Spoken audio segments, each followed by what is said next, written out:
Hi అండి. 'Devil boss' part 16 బాధగా అతన్ని చూస్తూ, ఎందుకు రాసి నేనంటే అంత ప్రేమ అని అతని గుండెల్లో ఒదిగిపోతుంది. ఇద్దరూ కాసేపు టైమ్ స్పెండ్ చేసి, అటువైపు ఏవో వెహికల్స్ వస్తూ ఉంటే అతని ఫేస్‌ని కవర్ చేస్తుంది. ఇప్పుడు ఇక్కడే ఉంటే డేంజర్ అని అనుకుని, మనం రేపే రిటర్న్ వస్తామా? లేదు 2 డేస్ ఉంటాము. ఇక ఫోన్‌లో తన ఫాదర్‌కు 3 డేస్ ఇంటికి రాను అని మెసేజ్ చేసి అంటాడు. మరి నా డ్రెస్‌లు ఇన్నోసెంట్ పప్పీ సొల్లింది. అరేంజ్ చేస్తాను. ఆమెను తీసుకొని బైక్ మీద ఖాళీగా ఉన్న గ్రౌండ్‌కి వెళ్తాడు ఆసిమ్. ఇక్కడికెందుకు అంటూ బైక్ దిగుతూ ఎదురుగా ఉన్న ఫ్లైట్‌ని చూసి షాకవుతుంది. వావ్! మన కోసమా? అని ఎగురుతూ చిన్నపిల్లలా క్లాప్స్ కొడుతూ ఉంటే, మురిపెమ్మగా తనని చూస్తూ, ఇది నా ఓన్. కేవలం మనిద్దరి పర్సనల్ స్పేస్ కోసం.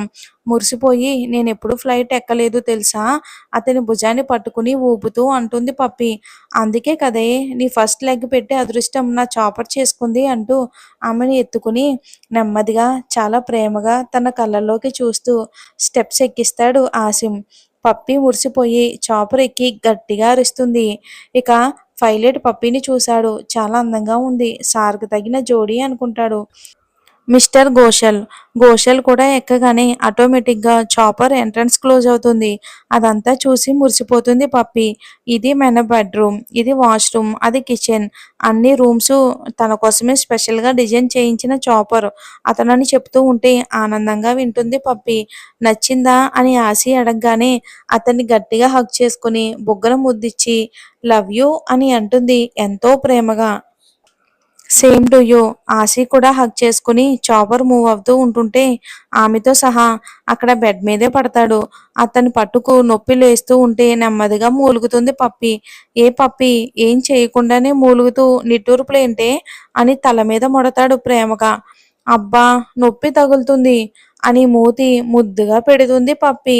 ఇక అతని వల్ల అవ్వక నవనాడులు ఉత్తేజం అవుతూ ఉంటే ఇక కష్టంగా ఆమెను లాగి అతని ఒడిలో వేసుకుని డ్రెస్ పక్కకు జరిపి బెల్లీ దగ్గర బైట్ చేస్తాడు. హా అంటూ నోరు తెరిచి మూలుగుతుంది.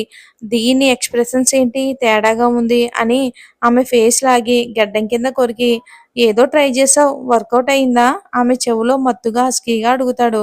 అతని నోటు నుంచి ముక్కు నుంచి వచ్చే వేడి ఆవిరులు ఆమెలో విరహ కాంచనను రేపుతుంటే, నేనేంటి ఇలా వేడికి టెంప్ట్ అవుతున్నా అని అతన్ని నెట్టి పైకి లేచి బెడ్ దిగి ఎదురుగా కూర్చుంది.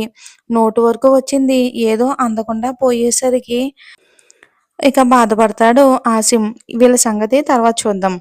మీరు ఏమనుకోను అంటే, మీరు పడుకునే వరకు మీతోనే ఉంటాను. మీ హెల్త్ సరిగ్గా లేదు కదా అని నసుకుతూ అడుగుతుంది జెస్సీ. ఆవిడ ఏమనుకుంటారో అన్న భయంతో. సరే దా అని ఇద్దరు అత్తాకోడళ్ళు పైకి వెళ్ళి అహల్య వాళ్ళ బెడ్‌రూమ్‌లోకి వెళ్తారు. ఆ రూమ్ అంతా చూసి చాలా నీట్‌గా ఉండడంతో ఆయనకి కూడా నీట్‌నెస్ అంటే చాలా ఇష్టం. అత్తయ్య గారికి కూడా అలాగే ఇష్టం అనుకుని రియాజ్‌ను తలుచుకుంది. అంతలోనే బాధ. ఒక్కసారి కూడా అతను కాల్ చేయలేదని తేరుకుని అహల్య వైపు చూసింది జెస్సీ. ఎలా ఉంది జెస్సీ మా రూమ్? అని అడుగుతుంది అహల్య. చాలా అంటే చాలా బాగుంది అత్తయ్య. నిజానికి చాలా నీట్‌గా ఉంది. మీ మామయ్యకి కూడా నీట్‌నెస్ అంటే పిచ్చి. ఇద్దరం సర్దుకుంటాం. ఓహ్! అని వాల్‌కు స్టిచ్ చేసిన రియాజ్ ఫోటోలు చూస్తుంది. చాలా అంటే చాలా క్యూట్‌గా ఉన్నాడు. చిన్నప్పుడు చాలా ముద్దుగా ఉన్నాడు అనుకుంది జెస్సీ. రియాజ్ పిక్ తడుముతూ మీ రూమ్‌లో ఈయన ఫోటోలే ఉన్నాయా? మా ప్రేమకు ప్రతిరూపం అమ్మవాడు. మా అణువణువున వాడే ఉంటాడు తల్లీ. ఆమె మాటలకు ఇంత మంచివాళ్ళు ప్రేమగా చూసుకుంటున్న వాళ్ళని మోసం చేస్తున్నారా? అసలే మాయలోడు ఎక్కడ ఎవరి దగ్గర ఉన్నారో అనుకుంటుంది. నాకు తెలిసి ఏ అమ్మాయి ఒడిలోనైనా తల పెట్టుకుని నిద్రపోతూ ఉంటారు అనుకోగానే నిజంగానే ఓ అమ్మాయి గుండెల మీద తల పెట్టుకుని నిద్రపోతూ ఉంటాడు రియాజ్. అయినా చిచి నేనేంటి ఇలా అనుకుంటున్నాను. అంతా నా పిచ్చి గాని ఆయన ముంబై ఆఫీస్‌లో ఉంటారు అని మనసులో అనుకుంటుంది మళ్ళీ జెస్సీ. ఇక మా పెళ్లి ఆల్బమ్ చూస్తావమ్మా అని అహల్య అడుగుతుంది. కబోర్డ్ నుంచి ఆళ్ళ పెళ్లి ఆల్బమ్ తీసి ఇస్తుంది అహల్య. తను స్నానానికి వెళ్తూ అప్పట్లోనే చాలా అందంగా వచ్చేవి ఫోటోలు అని అనుకుని అన్నీ చూసి కన్యాదానంలో ఉన్న ఓ ఆవిడను శ్రద్ధగా చూస్తుంది. ఎక్కడో చూసిన గుర్తు. ఇక అభిషేక్ గారి కాళ్ళు కడుగుతున్నారు ఒక వ్యక్తి. ఇతన్ని చూసి ఇతన్ని ఎక్కడో చూసానే అని అనుకుంటుంది జెస్సీ. కానీ ఎక్కడ అనేది తనకి ఎంత ఆలోచించినా గుర్తుకు రాదు. అయినా నాకు మతిమరుపు. అయినా ఇది 30 ఏళ్ల క్రిందట ఫోటో అనుకుని అహల్య వాష్‌రూమ్ నుంచి రాగానే ఆవిడను మిర్రర్ ముందు కూర్చోబెట్టి తల తుడుస్తుంది జెస్సీ. ఇక ఆసిమ్ దగ్గరికి వచ్చేద్దాం. అతన్ని చూసి నవ్వుతూ ఫుడ్‌తో అతని ముందు నిలబడుతుంది. ప్లేట్‌లో సర్వ్ చేస్తుంది. తినను అని మారం చేస్తాడు. తల అడ్డంగా ఊపుతూ చిన్న పిల్లాడి సెగలు అన్నీ ముద్దుగా తిట్టి అతని ముక్కు లాగి హ్యాండ్ వాష్ చేసుకుని వచ్చి తినిపిస్తుంది పప్పీ. అమ్మ పెడితే బుద్ధిగా తినే పిల్లాడిలా ముద్దుగా తన పప్పీ చేతి గోరుముద్దలు తింటున్నాడు రౌడీ ఆసిం ప్రేమగా. ఇక ఇద్దరూ కడుపు నిండా తినేసి ఆసి మనం ఎక్కడికి వెళ్తున్నాం సర్ప్రైజ్ అని అంటాడు. ఉఫ్ ఏ ఊరికి అక్కడ ఏమైనా థింగ్స్ ఉంటే చెప్పు అంటుంది నాలిక వెళ్ళబెట్టి. వే అంటాడు ఆసిం. పోరా అని అలుగుతుంది పప్పి. సర్ప్రైజ్ అంటగా గప్చుప్ అని మూసుకుని ఉండాలి. అవునా సార్ ఎక్కడికి చెప్పకపోతే ఖచ్చితంగా నీ పర్సనల్ పిక్ తీసి ఫేస్బుక్లో పోస్ట్ చేస్తాను అని అంటుంది పప్పి. ఎలా షర్ట్లెస్గానా రా తియ్యి అని షర్ట్ బటన్స్ విప్పుతూ ఆమె ముందుకు వస్తుంటాడు. రే చీ పోరా బండోడా అని తిడుతూ ఆసిమ్ను పక్కకు నెడుతుంది. కింద పడిపోబోతుంటే ఆమెను కూడా పట్టుకుని పడతాడు. రే వదలరా అంటూ అతన్ని బాదుతుంది. గిల్లి గజ్జాల మధ్యన చాలా అల్లరిగా ఇద్దరు కొట్టుకుని తిట్టుకుంటూ నైట్కి కాశీ చేరతారు. ఫ్లైట్ ల్యాండ్ అవుతుంది. దిగుదాం అనగానే ఎక్కడికి వచ్చాము అమ్మో చీకటి పడిందా అని కసిరి మొద్దు నీతో ఉంటే టైమే తెలీదు అని తన తల కొట్టుకుంటూ దిగుతుంది పప్పి. లొకేషన్ చూడబోతుంటే కళ్ళు మూస్తాడు ఆసిం. రే ఆసిగా ఎందుకురా వదలు అని అరుస్తుంది పప్పి. అతను కళ్ళు మూస్తే అతని చేతిని కొడుతూ కొరుకుతుంది పప్పి. అబ్బా రాక్షసిదానా అని తిడుతూ ఉంటాడు. విశ్వనాథుని టెంపుల్ గోపురం కనబడుతూ ఉంటే అప్పుడు తీస్తాడు కళ్ళు. చల్లగాలి అమ్మలా ఆమెను పలకరిస్తుంది గంగమ్మ.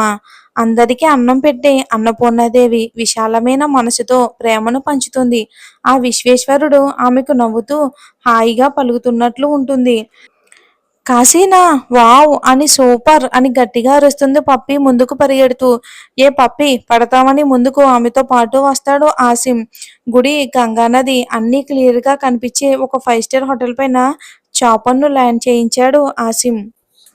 ఇక అది చూసిన పప్పి దండం పెట్టుకుని వావని ఎగురుతూ ఇక ఆనందం సంతోషం కలగలిపి ఆ సీన్ ఎత్తుకుంటుంది. లవ్ యూ అని బొగ్గకి ముద్దిస్తుంది. ఆమె హ్యాపీనెస్ చూసి హ్యాపీ అంటారు. జుట్టుపై కిస్ చేస్తుంది పప్పి. చేతులు బాల్లా చాపి అరుస్తుంది. ఆకాశంలో పరిచిన నక్షత్రాలు అర్ధచంద్రాకారంలా పున్నమి నెలరాజుని చూసి చుట్టూ లైట్ల వెలుగులో భక్తి భావంతో ఉన్న కాశీ వారణాసి నగరం అనుకుంటుంది. నాకు చిన్నప్పటి నుంచి ఇక్కడికి రావాలని ఉంటుంది తెలుసా. ఇక్కడ ఉంటే అమ్మతో ఉన్నట్లే ఉంటుంది అని ఆసిం బొగ్గ లాగుతూ ఉంటుంది. పప్పి ఆనందం చూసి మురిసిపోయాడు ఆసి. రూమ్లోకి వెళ్దామా ఫ్రెష్ అయ్యి వింకి వెళ్దాం. ముందు టెంపుల్కి రా కొంచెం ముందుగా వచ్చుంటే మనం గంగా హారతి కూడా చూసేవాళ్ళం కదా అంటుంది. రేపు దగ్గరగా చూద్దాం సరేనా రా ఫ్రెష్ అవుదాం అని ఆమెని చేతిని పట్టుకుని కిందకి వస్తాడు. ఆ హోటల్ రిచెస్ట్ పర్సన్స్కి అలో చేసేది కనుక అక్కడ ముందుగానే రూమ్ బుక్ చేసుకున్నాడు.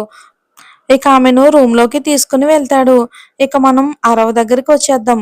ఎసరు గట్టిగా పెట్టావు ఏం చేద్దాం కానివ్వు. ఎవరు నీతో ఇంకా ఎవరు తల్లి అంటూ ఆమె ఫేస్ని చూసి తన ఫేస్ను కందగడ్డలా పెట్టుకుని మరీ అడిగాడు అరవ్. అక్కని వైపు చూపించింది. అరవ్ అక్కని చూసేసరికి తను ఏదో దీర్ఘ ఆలోచనలో ఉంటుంది. ఆమె ఆలోచన నిండా ఆసిం అతని గర్ల్ ఫ్రెండ్ పప్పీ కోసమే ఉంటాయి. అక్కనని పిలుస్తాడు. ఆ చెప్పండి బావగారు అంటుంది.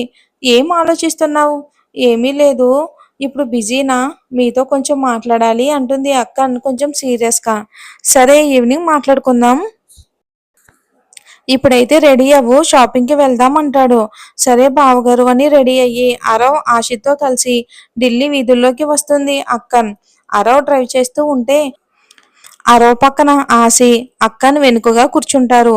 ఆసి చుట్టూ చూస్తూ ఆ షాప్కి వెళ్దాం ఈ షాప్కి వెళ్దాం హోటల్లో ఐస్ క్రీమ్ అని అరుస్తూ ఉంటుంది. ఆమె అల్లరికి నవ్వుతూ చిన్నపిల్లలా ఏంటే అక్క చూడు ఎంత బుద్ధిగా ఉంటుందో అని అంటాడు. అక్క నవ్వి ఇక అక్కను చూసి వెక్కిరిస్తుంది. ఇక ముగ్గురు సరదాగా అల్లరి చేసుకుంటూ మాట్లాడుతూ షాపింగ్కి వెళ్తారు. మాల్లో ఉన్న నక్లీస్ చూస్తుంటే సూపర్‌గా ఉంటాయి. అది చూపించండి, ఇది చూపించండి అంటూ చాలా ఐటెమ్స్ చూసి ఓ నక్లీస్ తీసుకొని, "అరవ్ ఇదెలా ఉంది?" అని అడుగుతుంది ఆషి. "సూపర్ బాగుంది. బట్ హెవీ అవుతుంది. సింపుల్‌వి చూపించు" అంటాడు. "ఛీ పో" అని చిన్నగా అరిచి, చిన్న సైజ్ హెవీగా లేనివి చూస్తుంది. ఇక అక్క బావలను చూస్తూ కూర్చుని ఫోన్‌లో టైమ్ పాస్ చేస్తుంది. అరవ్ ఓరగా తననే చూస్తూ ఉంటాడు.